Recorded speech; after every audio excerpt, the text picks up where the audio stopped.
Assalamualaikum warahmatullahi wabarakatuh, anak ibu. Semoga hari ini dan kedepannya kalian masih diberikan kesehatan dan juga keselamatan. Dan tak lupa pula kita sholawat beriringan salam kepada Nabi Muhammad SAW. Hari ini saya akan membahas sedikit 8 soal yang semalam saya kasih.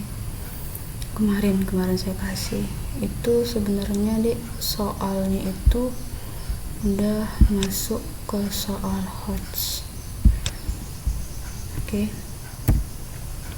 Nah, sedikit pengantar. Jadi soal HOTS itu ya tidak sama dengan soal yang sulit. Soal HOTS itu bukan hanya sih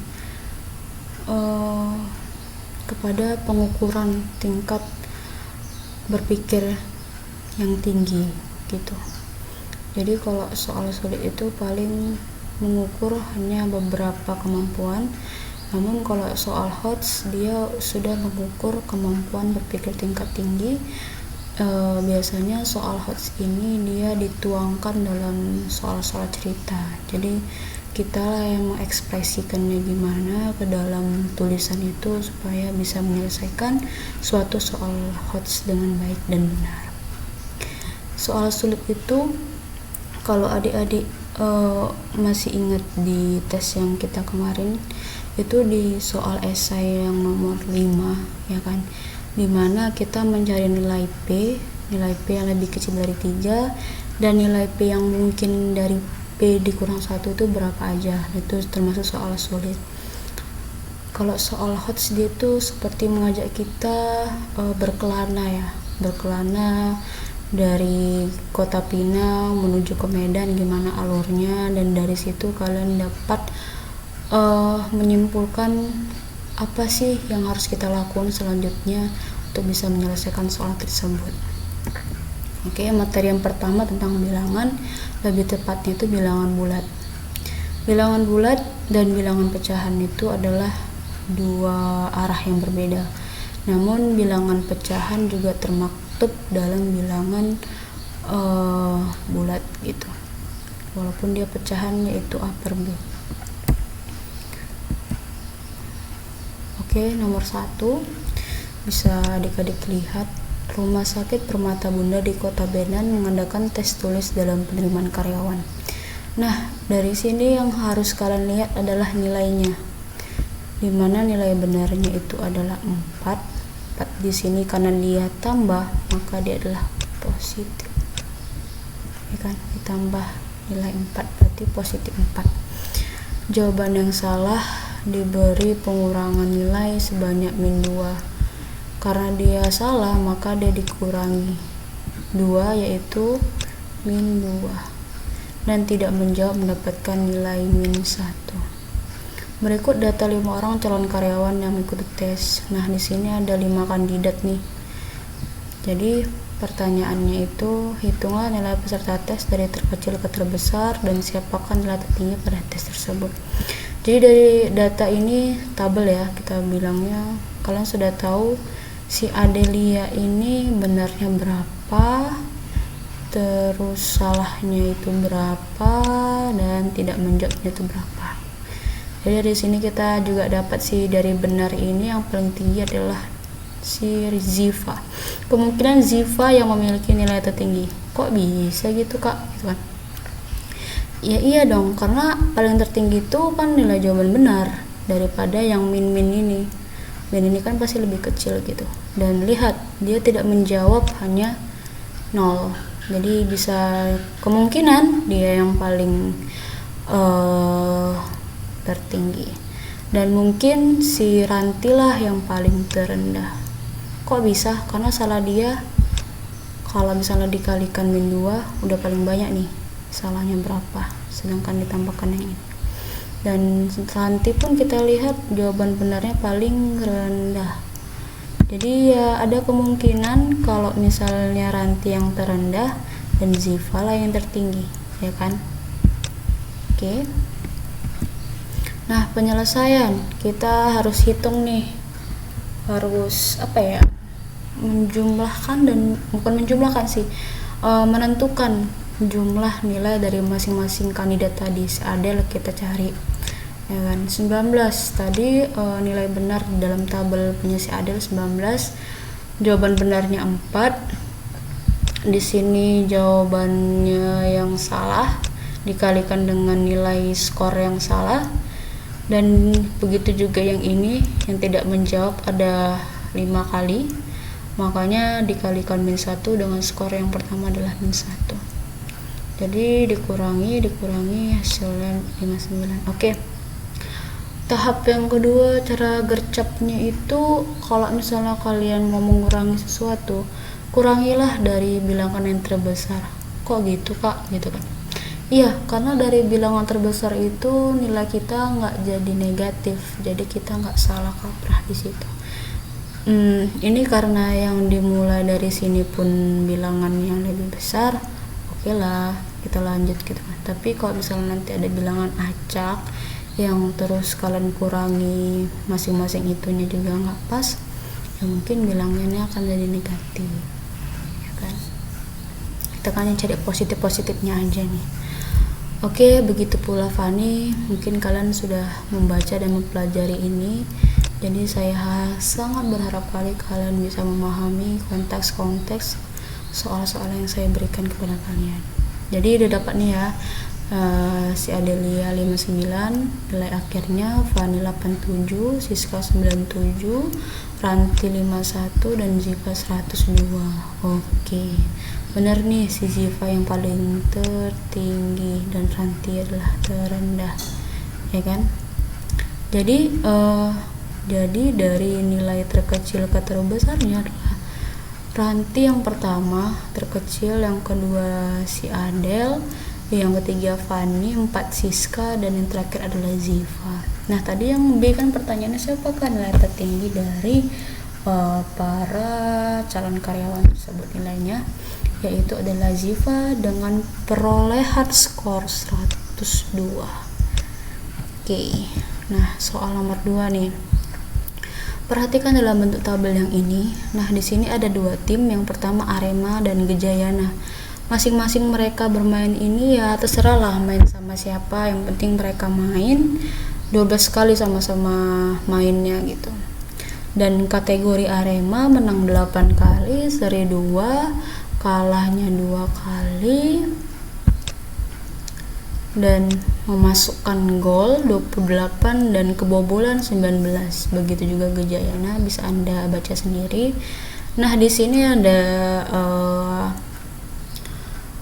instruksi ya. Jika tim bermain menang mendapat tambahan nilai 3, berarti di sini positif 3, seri mendapat nilai 1, dan kalah mendapat pengurangan nilai -2. Nah, skornya -2 ya. Ingat, kalau tadi dia menang poin 3, seri poin 1, dan kalah poin -2.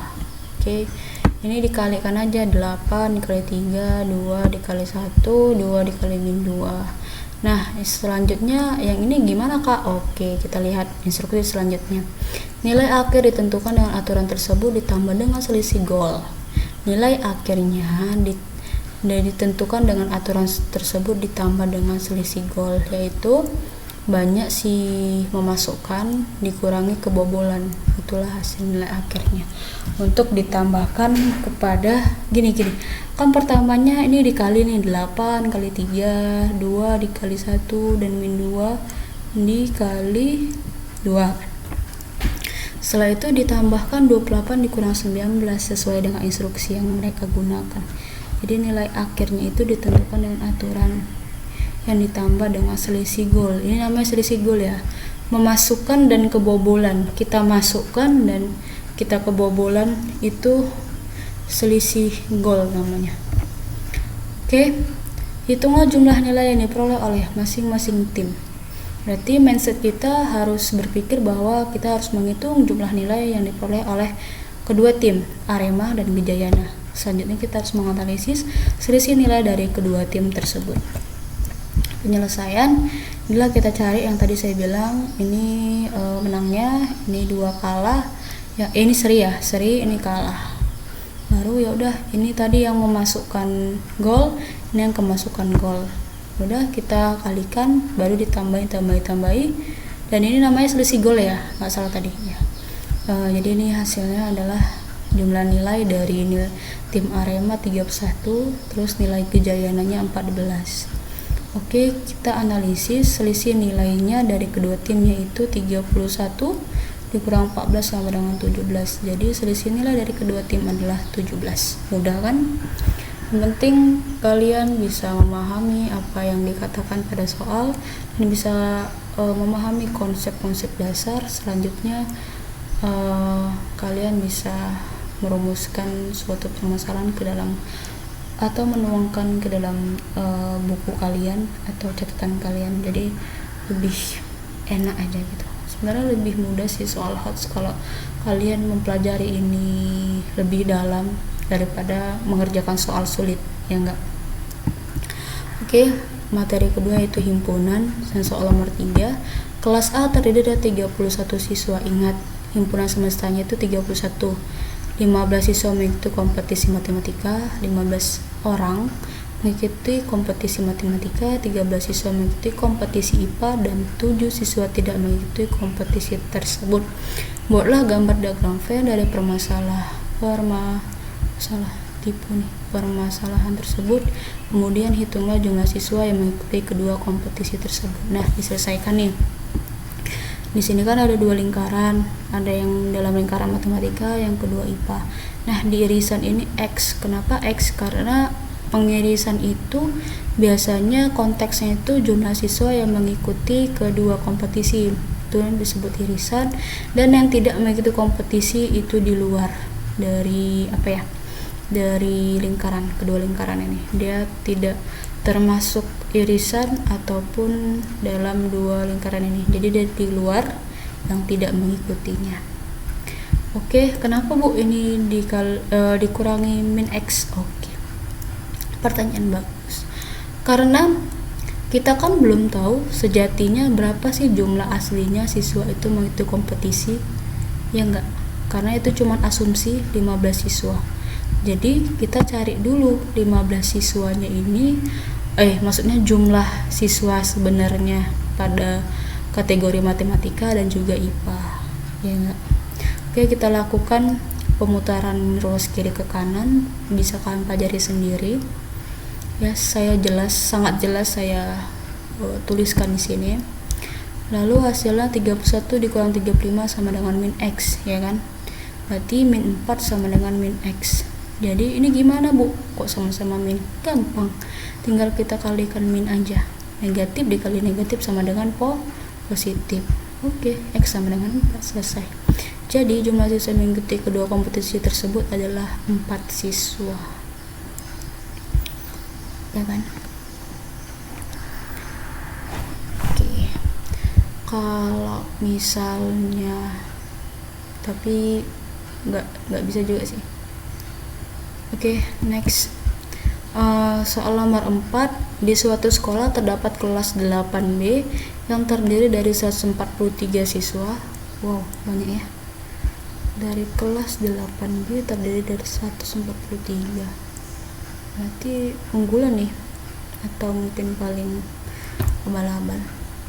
95 siswanya senang matematika, 87 siswa senang fisika, dan 60 siswa senang keduanya. Buatlah gambar diagram Venn dari permasalahan tersebut. Sama ya pertanyaannya. Kemudian hitunglah jumlah siswa yang tidak menyenangi keduanya, matematika ataupun fisika. Kita buat di sini 143 sebagai himpunan semesta. Matematikanya 95, ini dikurangi 60 karena irisannya. Inilah jumlah siswa sebenarnya. Ini tadi yang maksudnya saya mau bahas. Tapi di sana konteksnya kita mencari yang nomor 3 tadi. Konteksnya kan kita mencari siswa yang menyenangi, ya kan. Jadi dia nggak perlu mendetailkan atau mengurangi. Maksudnya karena irisannya nggak ada nggak ada angkanya, nggak ada nilainya. Jadi ya mungkin X aja udah sebagai penanda gitu. Ya nggak? Oke, jumlah siswa yang senang matematika itu 95 dikurang 60, 35. Jumlah siswa yang senang fisika 27. Jumlah yang siswa senang keduanya adalah 60 nih, bisa kalian lihat. Jadi himpunan semestanya ada 143 dan jumlah siswa yang tidak senang keduanya dimisalkan dengan X. Sehingga ditambahkan semua 35 tambah 27 tambah 60 tambah X sama dengan 143. Lo kok bisa Bu sama dengan 143? Iya, karena dia adalah himpunan semesta. Jadi himpunan semesta harusnya kita mencari di sana. Jadi yang ini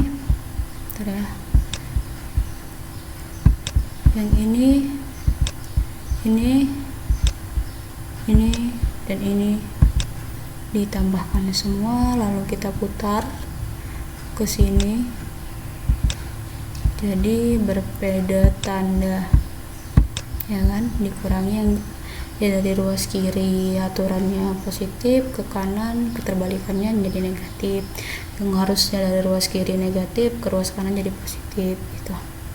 Itu harus kalian tanamkan sih supaya lebih mudah aja untuk mempercepat proses dalam penjumlahan dan pengurangan pada ruas kiri dan kanan. Apalagi di soal diminta menghitung nilai X ataupun menghitung nilai Y dan sebagainya gitu. Oke, di sini dikurangi semua, baru hasilnya adalah 21. Jadi jumlah siswa yang tidak senang keduanya, matematika maupun fisika, adalah 21 siswa. Oke, materi ketiga adalah materi bentuk aljabar. Masih pada ingat ya? Oke, di sini agak rumit bahasanya. Yang pertama, jumlah kedua bilangan adalah 34. Nah, masing-masing kalian tuh harus memiliki konsep bahwasannya ada suatu bilangan yang apabila ditambahkan atau dijumlahkan dia bisa menghasilkan nilai 34 nih, enggak? Ya kan? Jadi kita harus mencari si A dan si B nya. Lalu 2 kali bilangan yang paling kecil. Nah, 2 dikali 2 kali, maksudnya bukan dikali ya, salah 2 kali berarti bilangan itu 2 kali bilangan yang paling kecilnya gitu. Nah, setelah itu dikurangilah bilangan yang lebih besar. Dikurangi bilangan lebih besar yaitu 2. Jadi hitunglah selisih kedua bilangan tersebut. Oke, kita misalkan X sama dengan bilangan yang lebih kecil. Kok bisa sih Kak? Karena dia tunggal di kelenteng lah di sini. Si paling kecil ini kan kayak nggak dikurangi, ditambahi dan sebagainya. Malah di sini dikurangi dengan bilangan lebih besar, ya kan? 2 kali bilangan yang paling kecil, berarti dia bilangan yang lebih besar, gitu sih maksudnya ya. Jadi di sini bisa dituliskan 2 kali bilangan kecil berarti 2x, baru dikurangi bilangan yang lebih besar yaitu 2, berarti dikurang 2. Jadi ini bilangan yang lebih besar, gitu sih kalau pemikirannya. Karena jumlah kedua bilangan adalah 34, maka x ditambah 2x dikurang 2 ditambah ini x ditambah 2x dikurang 2 sama dengan 34.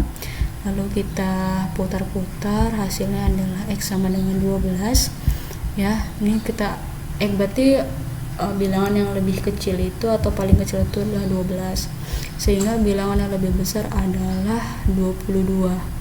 Kok bisa sih Kak 2 kali 12? Iya, karena X nya kita udah dapet, jadi kita masukkan atau substitusikan aja. 2 kali 12 dikurang 2, 24 dikurang 2 sama dengan 22. Nah, maka selisihnya adalah bilangan tersebut yaitu 22 dikurang 12 sama dengan 10. Selisihnya adalah 10.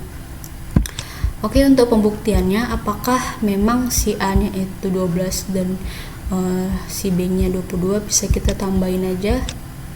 12 ditambah 22 berapa?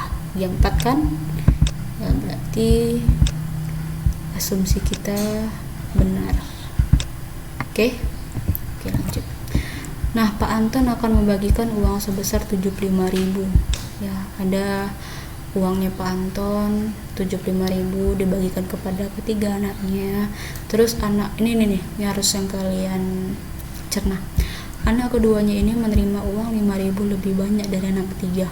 Oh, berarti anak kedua menerima uang 5.000 lebih banyak dari anak ketiga. Nah, setelah itu apabila anak pertama menerima uang sebesar 2 kali lipat dari anak kedua, maka hitunglah jumlah uang yang diterima oleh masing-masing anak dan apakah selisih uang yang diterima anak pertama dengan anak ketiga lebih besar dari jumlah uang yang diterima anak kedua.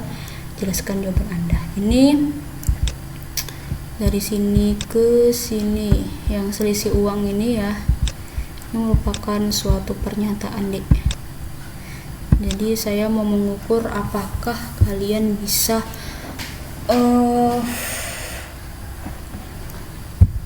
menganalisis pernyataan itu benar atau salah terhadap konteks soal yang saya buat gitu. Jadi kita lihat di sini, kita selesaikan.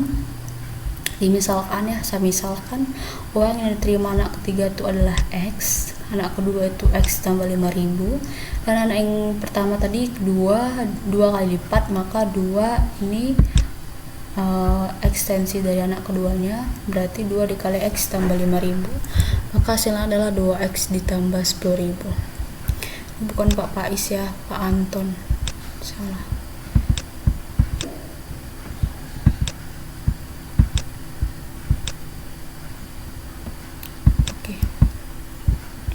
Jumlah uang yang diberikan Pak Anton kepada ketiga anaknya sebesar 75.000, sehingga ditambahkan semua kayak tadi ya kan, tambahkan semua X tambah ini dan segala macam. Ini nggak ada masalah di dalam tanda kurung karena nggak ada kurang, jadi kalaupun dibuka sama aja sih hasilnya ya udah X ditambah X, kita dekatkan yang ada variabel X nya.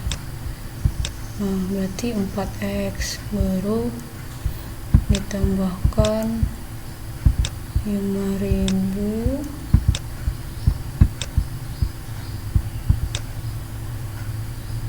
tambah 10.000. Enggak ya kan, berarti 4X ditambah 15.000 sama dengan 75.000. Nah, baru kita putarkan dari sini ke sini karena sama-sama ribu. Kita dekatkan, di sini tetap 4X, baru 75.000 dikurang 15.000 karena dia positif. 15.000-nya positif, maka dipindahkan ke ruas kanan menjadi negatif dan seterusnya sampailah hasil X-nya adalah 15.000. Ini X ya.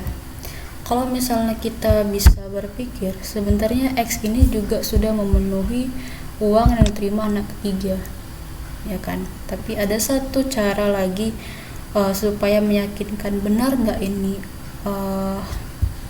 uang yang diterima oleh anak ketiga, gitu kan? Oke, selanjutnya uang yang diterima anak pertama itu kita masukkan persamaan tadi 2X tambah 10.000 hasilnya 40.000, dan yang kedua uang yang diterima anak kedua adalah kita masukkan persamaan tadi, X nya adalah 15.000, jangan lupa X nya itu 15.000.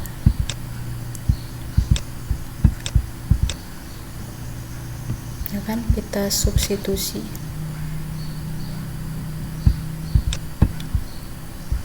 Adik-adik, X sama dengan 15.000, jadi udah ini hasilnya, ini 40.000, ini 20.000.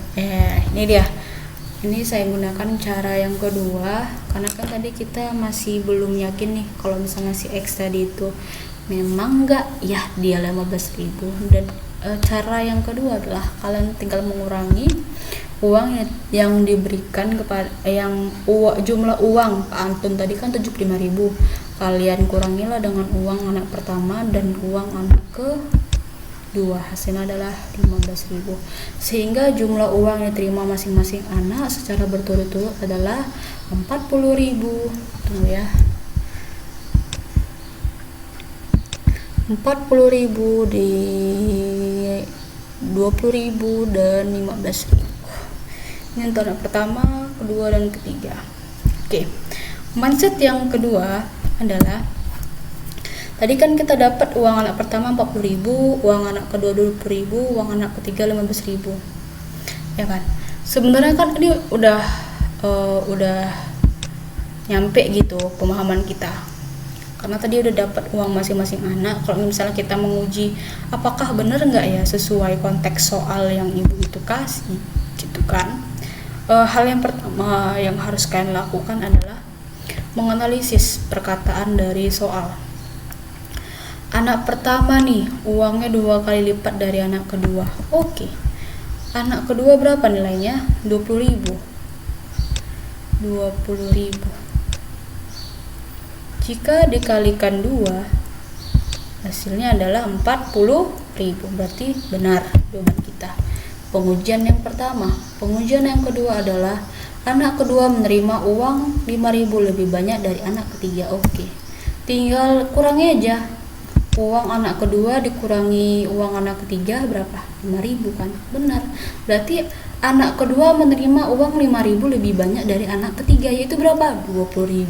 Ya, benar sekali. Oke, jadi kita yang kedua adalah melihat nih selisih uang yang diterima oleh anak pertama dengan anak ketiga. Nah, berapa uangnya? Uang anak dari anak dari yang pertama itu 40.000, anak yang ketiga 15. Jadi dikurangi aja karena selisih, ya kan? Oke. Jadi dapat disimpulkan bahwa pernyataan dari selisih uang anak pertama dengan anak ketiga, ingat ini perkataannya, selisih uang anak pertama dengan anak ketiga lebih besar dari jumlah uang anak kedua adalah benar. Ya, pernyataan ini adalah benar. Why? Kenapa? Karena pernyataan tersebut menunjukkan jumlah uang dari selisih atau hasil selisih uang anak pertama dengan anak ketiga lebih besar dari jumlah anak kedua, yaitu 25.000 tadi selisihnya kan lebih besar dari yang diterima oleh anak yang kedua ya. Berapa kali itu? 20.000. Berarti pernyataan ini adalah benar. Hore, selamat. Oke. Yang materi terakhir, materi bersama linear satu variabel dan tidak sama linear satu variabel. Oke, soal nomor 7. Pak Zainal mempunyai sebidang tanah berbentuk persegi panjang. Lebar tanah yang dimilikinya adalah 15 meter lebih pendek dari panjangnya. Apabila keliling sebidang tanah tersebut sebesar 170 meter, hitunglah luas tanah Pak Zainal. Ingat, Pak Zainal memiliki sebidang tanah yang berbentuk persegi panjang. Persegi panjang loh. Oke. Lebar tanah yang dimilikinya adalah 15 meter lebih pendek dari panjangnya. Apabila keliling sebidang tanah 170 luas tanah, berarti kalian harus mencari lebar dan panjang tanah dari Pak Zainal terlebih dahulu. Baru habis itu kalian kalikanlah panjang dan lebar itu, barulah diperoleh luas tanah punyanya Pak Zainal. Oke, kita misalkan panjangnya itu P. Kenapa Bu P? Iya, karena dia tunggal, nggak ada dibilang apa-apa kan, cuman bilang panjangnya doang. Di sini kan cuman dia memperdetail lebar tanah. Jadi yang kita konstruksi itu atau kita ubah itu ya yang lebar tanah doang gitu. Yang lainnya, maksudnya yang lain itu selain itu panjangnya nggak usah dia Pak. Jadi kita misalkan aja dia P. Baru lebarnya itu P dikurang 15. Ya kan? Lebih pendek. Nah, kata-kata lebih pendek ini kan pasti kayak pengurangan kan, mengurangi kan. Jadi panjangnya dikurangi dengan 15 dalam kategori meter. Oke. Meter nih satunya ya, jangan lupa. Jangan diubah-ubah, tetap meter sampai dia penyelesaian mendapatkan luas tanah Pak Zainal itu pun dalam meter atau meter kuadrat lah, karena luas kan, karena dikali dia. Oke, karena keliling tanah Pak Zainal 170, maka kita konstruksi nih. Keliling lebar, keliling persegi panjang masih ingat nggak? Yaitu 2P ditambah L, ya nggak? 2 dikali P ditambah L, atau 2P ditambah 2L, ya kan? Kalau misalnya lebih ribetnya gini sih, 2P ditambah 2L enggak. Udah masukkan di sini 2, P nya berapa, P nya tetap ditambah P dikurangi 15 sama dengan 170. Nah yang ini kita bagikan aja ke sini, boleh Bu? Boleh, kita bagikan aja supaya diperoleh hasil konstantanya. Jadi ini sama-sama konstanta kan, karena dikali ya udah kita bagi aja gitu, pindah ruas dibagi. Ini kita keluarkan hasilnya P ditambah P dikurang 15. Ya udah dapat kan 170 dibagi 2 itu 85. Kita putarkan aja nih ke sini, P ditambah P sama dengan 2P, maka P sama dengan 100 dibagi 2, panjangnya adalah 50 meter. Nah setelah itu kita substitusikan kepada persamaan L sama dengan P dikurang 15. Udah kita masukkan aja P nya berapa dikurangi, inilah hasilnya 35 meter. Berarti oleh karena itu luas tanah Pak Zainal adalah, ingat perhitungan dari luas suatu persegi panjang adalah P dikali L. Jadi hal-hal sederhana ini harus kalian ingat rumus-rumusnya, jadi nggak salah untuk menghitungnya, jadi perhitungan itu bisa akurat, ya enggak. Oke, kita masukkan aja nilai P nya, nilai L nya, baru kita kalikan, dapatlah 1750 meter kuadrat. Jadi luas tanah Pak Zainal adalah 1750 meter kuadrat. Oke, soal terakhir, perhatikan panjang sisi suatu persegi panjang adalah 2 kali lebarnya. Panjang nih ya, panjang nih, panjang sisi, ingat panjang sisinya 2 kali lebarnya dikurangi 3. Jika kelilingnya itu lebih dari 30 cm, berarti ini tidak pertidaksamaan, kadang lebih dari, pakai lebih dari dia. Buktikan bahwa luas minimal kolam renang lebih dari itu kan, ini kan kurang dari ini kan, ya enggak, namanya pertidaksamaan. Yang ini dia termasuk persamaan ya, karena tanda sama dengan nih pembatasnya, ingat. Oke, kita misalkan lebar sama dengan L, panjang sama dengan P sama dengan 2L dikurang 3. Kok bisa gitu Bu? Ya 2 kali lebarnya, berarti 2L. L ini kita misalkan lebar, 2 kali lebarnya dikurangi 3, ya enggak. Jadi kan gini kan persamaannya. Karena keliling persegi panjang lebih dari 30 cm, maka K lebih besar dari 30. Dan kita masukkan rumus keliling si persegi panjang, yaitu 2 dikali P ditambah L, maka lebih dari 30. Kita penyelesaiannya kayak biasa yang sudah kita pelajari, balik-balik ruas aja, dan hasilnya adalah lebar lebih besar dari 6. Karena si L nya ini lebih besar dari 6, maka bisa kita peroleh panjangnya dengan mensubstitusikan nilai 6 ini. Jadi 2L dikurang 3 sama dengan 12 kurang 3 sama dengan 9. Wah, sehingga dapat nih L nya berapa? L nya lebih besar dari 6 Bu. P nya berapa? P nya lebih besar dari 9 Bu. Oh ya sudah, berarti kita kalikan aja 9 dikali 6, hasilnya berapa? 54 kan.